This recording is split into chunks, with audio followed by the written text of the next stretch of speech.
KTT G20 bisa menjadi peluang positif dan ancaman negatif sekaligus bagi citra Indonesia ke depannya. Karena KTT G20 bisa gagal akibat efek perang Rusia dan Ukraina yang bersinggungan dengan NATO.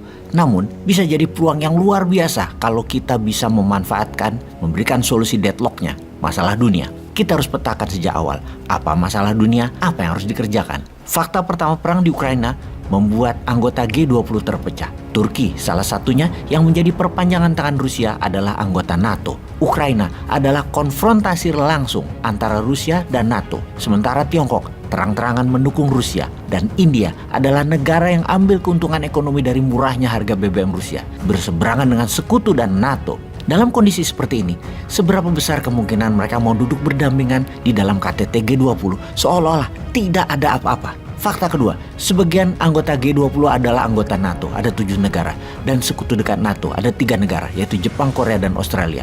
10 negara ini adalah sekutu Barat dan Amerika. Fakta berikutnya, negara yang melawan hegemoni World Order Barat menggabungkan diri dalam BRIC. Anggota BRIC yaitu Brazil, Rusia, India, China, dan South Africa, semuanya adalah member G20. Plus Saudi Arabia yang menyatakan dirinya minat dan sudah mendaftar menjadi anggota BRICS yang sedang bersih tegang dengan Amerika urusan harga minyak. Maka kalau dibuat kubu di G20, mereka adalah 10 negara kubu NATO plus sekutu versus BRIC plus Saudi di kubu lawannya. Tinggal Indonesia, Meksiko, Argentina, negara tengah. Negara tengah tersebut semuanya sebenarnya miring ke BRIC juga, miring ke Rusia dan Tiongkok. Jadi ada 2 kubu di G20. Sikap NATO terhadap Rusia terkait Ukraina sangat jelas. Sejak 2014, NATO mengutuk keras aneksasi, ini menurut NATO, yang dilakukan Rusia terhadap teritori Ukraina, yaitu Crimea, serta tidak mengakui pendudukan ini. Sementara sikap Rusia terhadap NATO menganeksasi Crimea di tahun 2014 dan 4 provinsi Ukraina di tahun 2022 juga jelas tujuannya untuk menciptakan buffer area Rusia atau benteng pertahanan terhadap serangan majunya NATO yang merupakan fakta pertahanan yang dibangun sebagai agresor penakluk wilayah yang tidak pernah berakhir sejak lawannya Pakta Warsawa bubar. Sudah 15 negara ex-Soviet bergabung ke NATO yang menurut Rusia, NATO adalah nation threat Rusia. Inilah akar konflik mendasar. 2 pendapat besar yang tabrakan di Ukraina. Serangan Rusia ke Ukraina pada Februari 2022 mendapat respon langsung dari NATO yang secara terbuka memberi bantuan kepada Ukraina dalam segala hal untuk mempertahankan teritorinya sekaligus memberi sanksi kepada Rusia. Oleh karena itu, KTT G20 bisa tidak akan menghasilkan komunike dalam bidang apapun. Jadi, bagaimana dapat dipastikan Biden dan Putin akan hadir? Begitu juga dengan kepala negara anggota teras NATO lainnya. Apa artinya KTT G20 tanpa kehadiran langsung kepala negara tersebut, khususnya Amerika dan Rusia? Lalu, apa solusi supaya sukses? Masa solusinya pakai buzzer?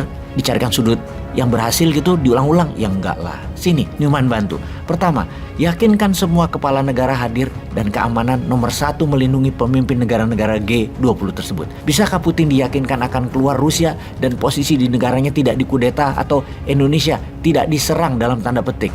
Ya sulit sih pastinya, walaupun 500.000 tentara dan polisi Indonesia ada di Bali dan sekitarnya. Tambah lagi, yakinkan mereka bahwa resolusi G20 nanti adalah hal yang positif untuk negara masing-masing. Bisakah dilakukan oleh para diplomat Indonesia? Baik, sekedar mengingatkan sejarah. Biar kita semua semangat. Kita mundur sebentar ke tahun 1955. Kita bayangkan presiden pertama kita, Bapak Soekarno, di tahun 1955 ketika memimpin Asia Afrika. Kondisinya sama seperti saat ini. Dunia pasca perang dunia. Baru selesai perang dunia itu baru 10 tahun. Kemudian terjadi ketegangan antara sekutu negara demokrasi dan blok Soviet yang komunis. Masa yang disebut sebagai Cold War tersebut. Masa jaya-jayanya dunia intelijen. James Bond hadir di era tersebut. Ian Fleming adalah penulis novel yang mengambil era Cold War sebagai tema jalan ceritanya, yaitu perang intelijen dengan menebar pesona seorang flamboyan 007, agen rahasia MI6-nya Inggris yang tidak ada satu wanita pun yang tidak luluh pada karisma James Bond ini. Bahkan Miss Moneypenny, sekretarisnya M, the superior officer, kepala dinas rahasia Inggris MI6 atau usernya 007, menahan rindu sama Bond sampai membujang dia. Sebagai catatan, kode 00 dalam dunia intelijen adalah license to kill, surat izin boleh membunuh demi negara. Oke, kita kembali ke konferensi Asia Afrika.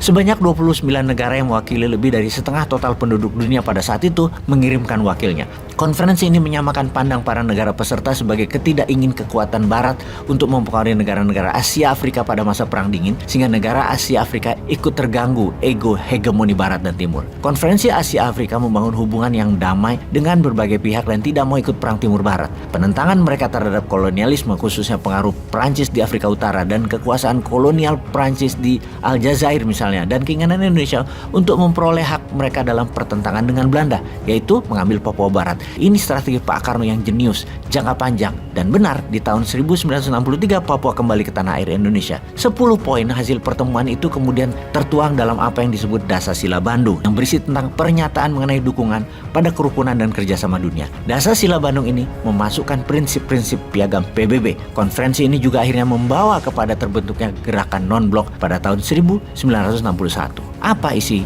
Dasar-Sila Bandung? 1. Menghormati hak-hak dasar manusia sebagaimana tercantum dalam piagam PBB. 2. Menghormati kedaulatan dan integritas keutuhan seluruh bangsa. 3. Mengakui persamaan ras dan hak seluruh bangsa. 4. Tidak mencampuri urusan dalam negeri negara lain. 5. Menghormati hak setiap bangsa dalam mempertahankan diri sebagaimana dalam piagam PBB. 6. Tidak melakukan tekanan kepada negara lain. 7. Tidak melakukan agresi terhadap negara lain. 8. Menyelesaikan perselisihan internasional secara damai.